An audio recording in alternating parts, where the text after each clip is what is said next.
And we've been having a lot of talk about cyberspace, and I think Anderson Wilfred puts it perfectly that in cyberspace, the only limit is your Wi-Fi. So and I think you're going to have the it session because S Nappinai ma'am was a senior advocate, and ma'am, if you could just please join us on the stage, was a senior advocate at the Supreme Court and founder of Cyber Sathi. It's a pleasure to have you here, ma'am. Ma'am is a very well-known lawyer, especially focusing on litigation and policy work. I'm sure you must have seen ma'am in the last session that happened yesterday with Geeta ma'am and others.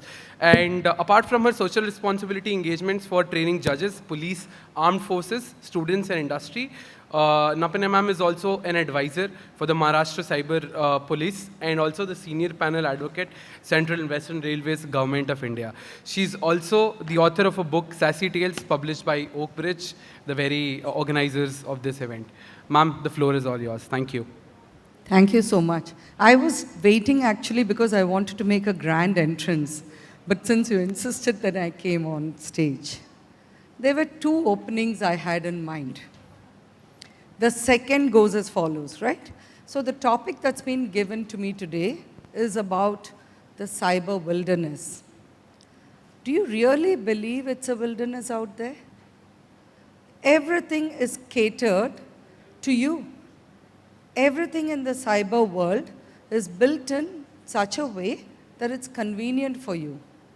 Be it the basic, the operating system, to all the, the apps that you use for your work or pleasure. Every social media platform, any platform for that matter, any service, isn't it all really structured in such a manner that you as a user will find it convenient? How often have you heard the word user experience?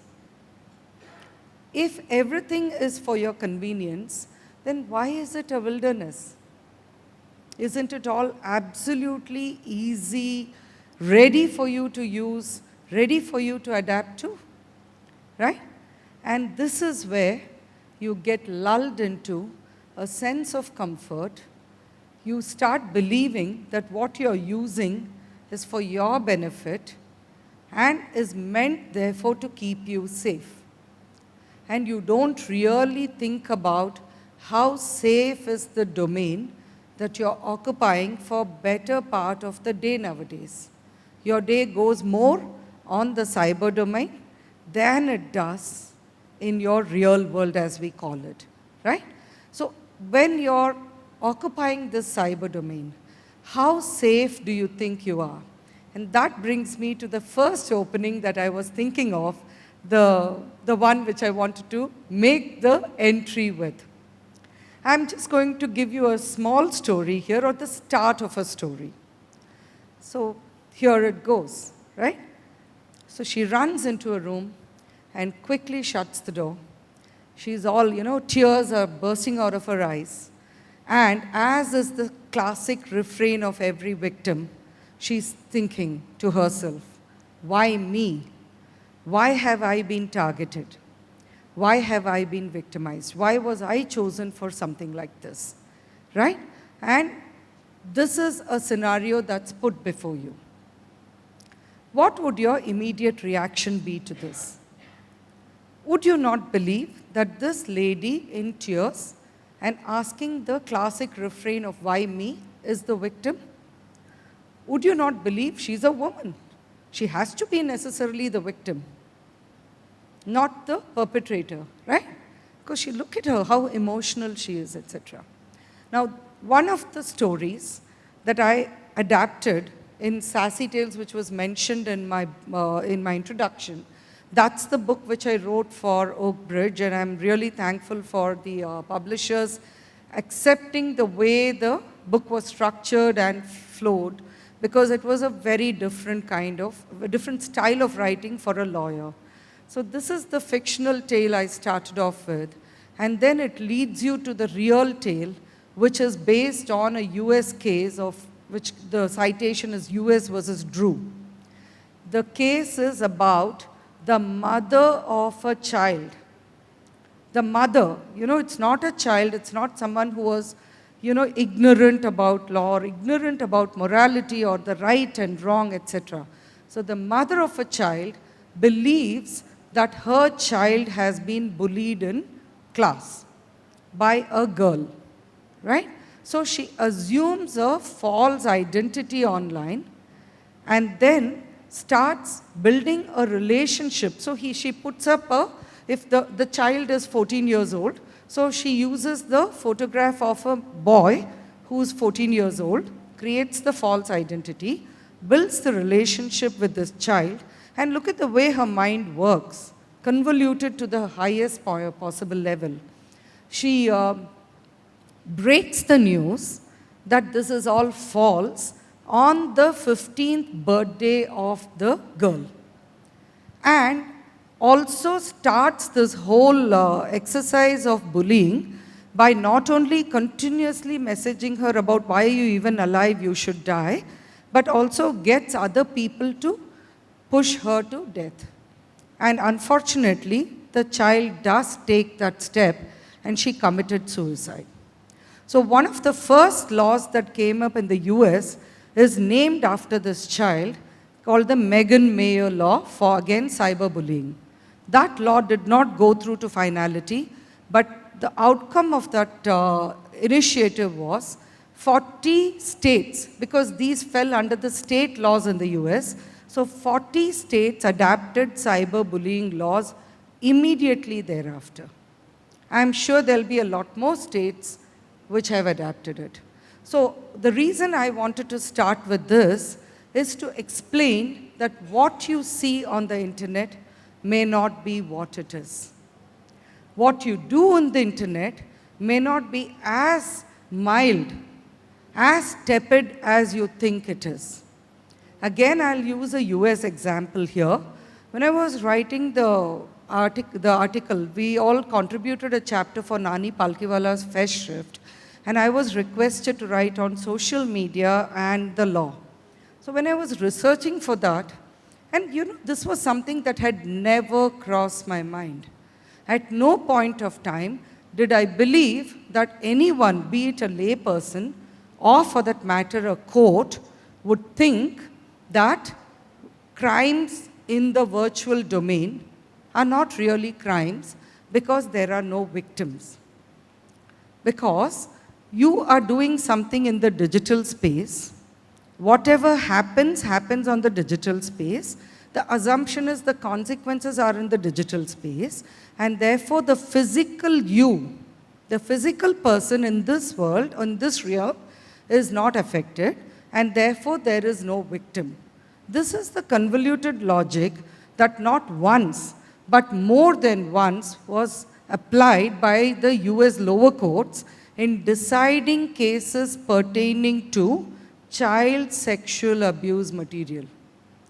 The courts held that these are victimless crimes, and in very serious cases of child sexual abuse, the perpetrators were acquitted.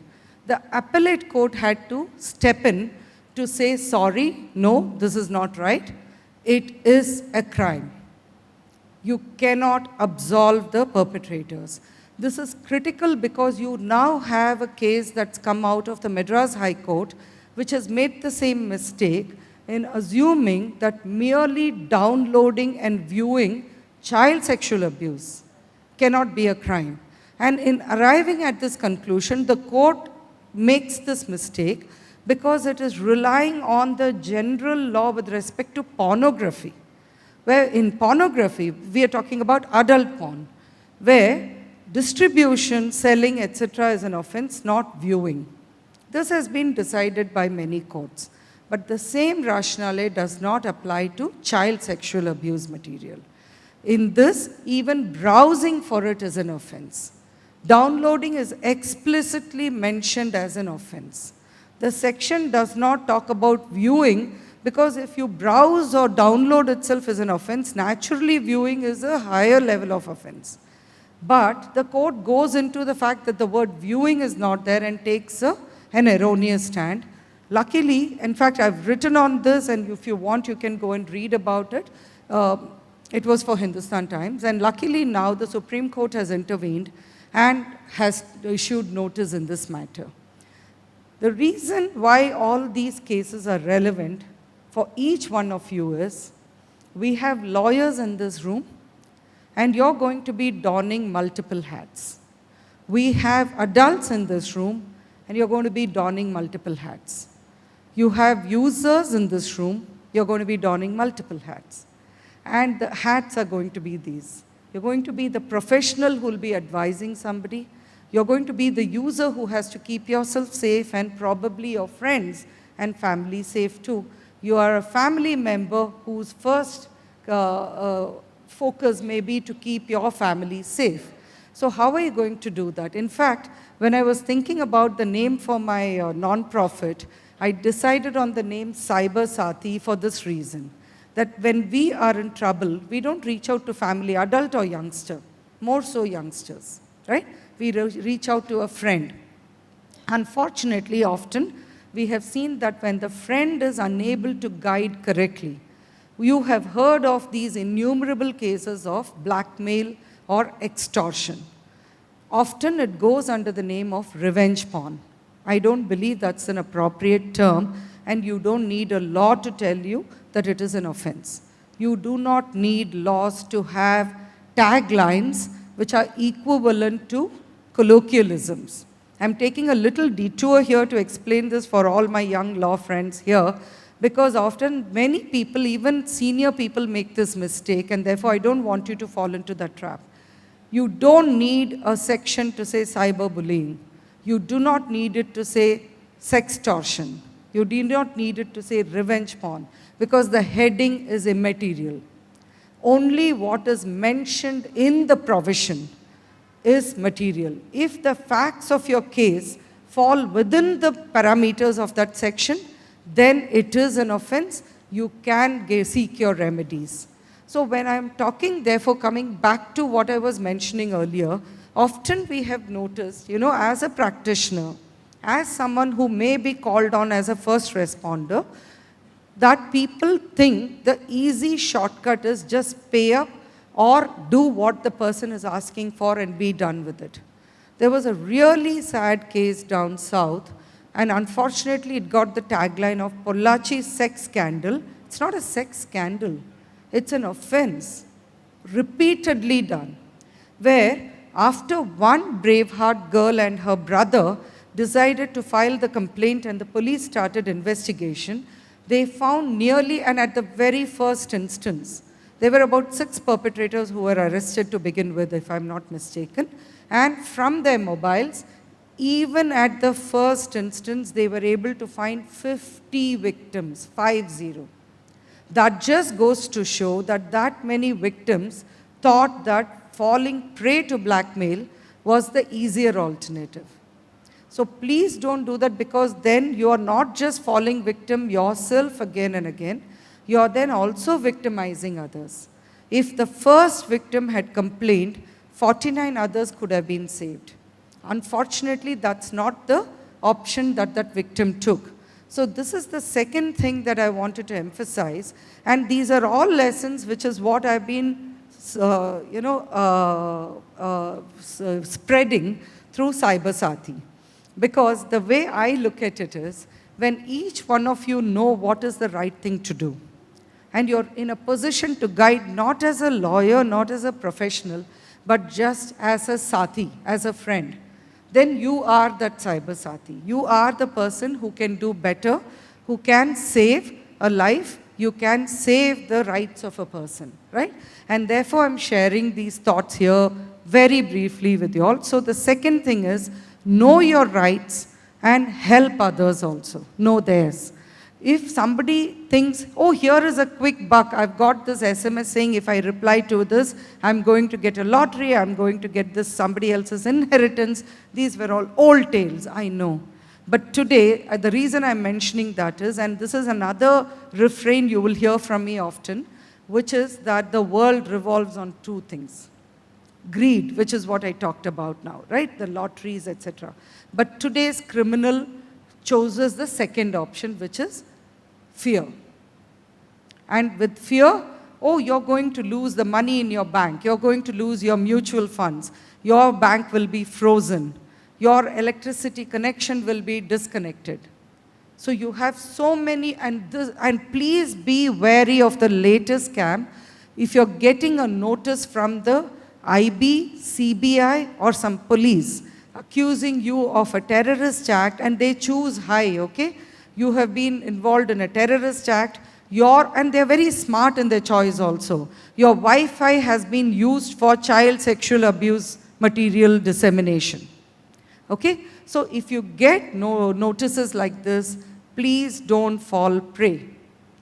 Immediately file a complaint so that one, you have acted on it, you have not just ignored, and the minute you file a complaint, they will also guide you to tell you that it's a scam.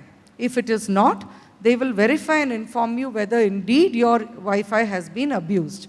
If your Wi-Fi has been abused, it doesn't matter. You still can't be held liable. You just have to prove it was not you. That's it. Right? So participate in that investigation if you have to, but if you fall prey to something like this, then that's the beginning of the end. Because there'll always be a hook, and thereafter the hook just keeps reeling the money in more and more and more.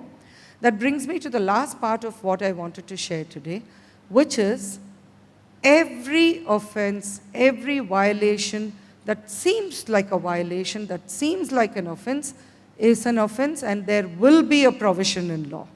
Look far, look deep, don't skim the surface.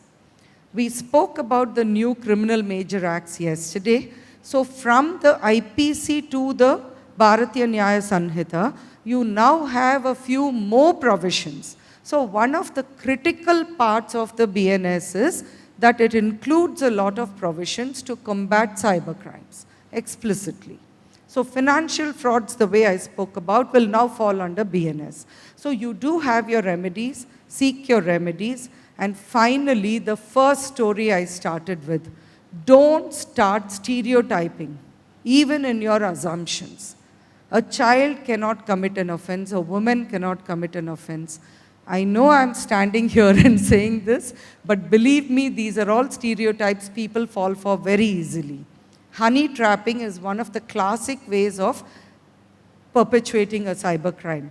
In brief, honey trapping means they'll put up a very pretty looking person's photograph and then, invite you to connect with them, start off with conversations, etc., and then leads to all kinds of problems, including, of course, blackmail, right? So the third element is what I mentioned to you all earlier. As adults, it's important for you all to play that role of a cybersathi too, to see that the children in your house know the difference between a prank and a crime. They know where the line is drawn between a joke and a crime. They understand that hacking is an offense. They understand that fabricating false email IDs or social media profiles could lead to an offense, right? So it's really critical to catch it early and guide them right so that their capabilities, their ability in the technology space is harnessed in the right way and used in the correct manner. Actually, with this keynote, I've actually given you a summing up of the book I wrote for Oak Bridge, which is Sassy Tales, Cybercrime Stories and the Law. So I hope I have intrigued you all enough. I hope I've given you people enough of a teaser to inspire you to read more and, more importantly, to stay safer than you have been till now. Thank you all. Ma'am, I would request you to just stay back for a photo.